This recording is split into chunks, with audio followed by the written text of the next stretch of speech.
The story comes out of New York. What was this guy on? Let's get into this story though. Trying to find out what nationality this man is. Look like he's a Pacific Islander or something like that.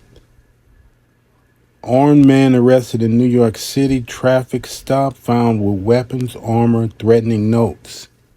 A traffic stop in Queens left police stunned after an arsenal of weapons, including guns and knives, were uncovered in the SUV that had blacked out license plates, along with an NYPD uniform found inside.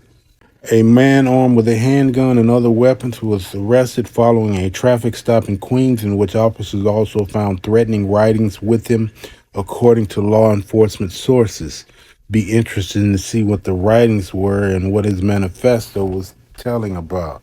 You're going to learn today one of the written messages found during the traffic stop, sources told NBC New York. NYPD officials will not confirm the details of any written messages, citing an ongoing investigation.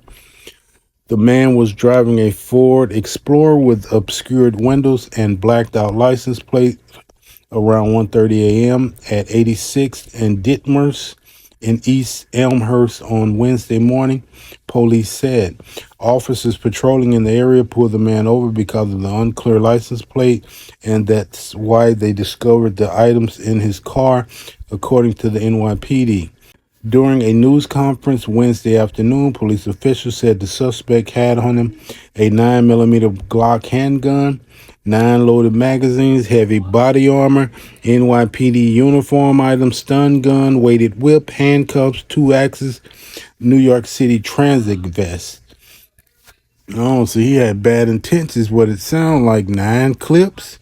The NYPD provided an update Wednesday on the arrest of a man in Queens who had a number of items of interest.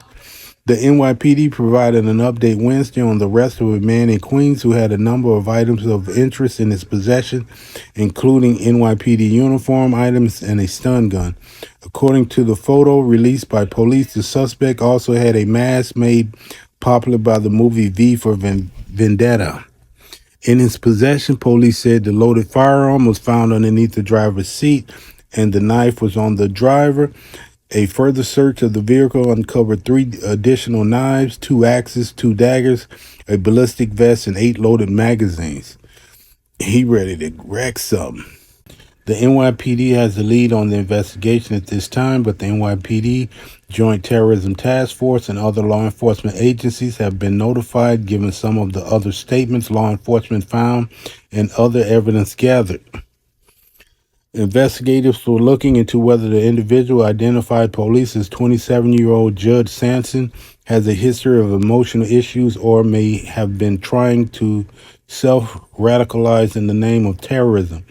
The investigation is still in its early stages as investigators work to see if there's any clarity as to why the suspect had the weapons. The suspect was being held at a police precinct in Amherst. He is expected to be charged with criminal possession of a weapon, loaded firearm, criminal possession of a weapon, unlawful possession of an ammo feed device, and obscured license plate, according to the NYPD spokesman. It's too early to know the man's motive and if there was any terrorist-related intent, according to NYPD Chief of Department Jeffrey Madry. It'll be interesting to see what the letters held, what his intent was. They are obviously being tight-lipped about this subject, and judging from the things he had, it definitely seems like he was plotting some kind of terrorist threat. You got police uniforms and New York transit vests. It sounds like something off of Call of Duty or something, the way he was setting up what he was setting up to do. Who walks around with police uniforms and transit vests unless you plotting something. It might have been something with the subways. It might have been something on the street, but he definitely had 9 magazines. So it'd be interesting to see what the his manifesto was stating. And I would like to know where this guy is from. He looked like he's a Pacific Islander or something. Fam, y'all protect yourself out here. I'm not saying stay in the house and be sheltered and don't go out at all. Just be aware of your surroundings when you're out in public. Try to stay off your phone if you can and just pay attention to your surroundings. These people out here are turned up, and just be careful, man. I'll keep an eye on this story and see if anything new come out because I definitely want to see what he had planned. All right, I'm gonna lay this here. Let me know what you think, and I'll catch you on the next one.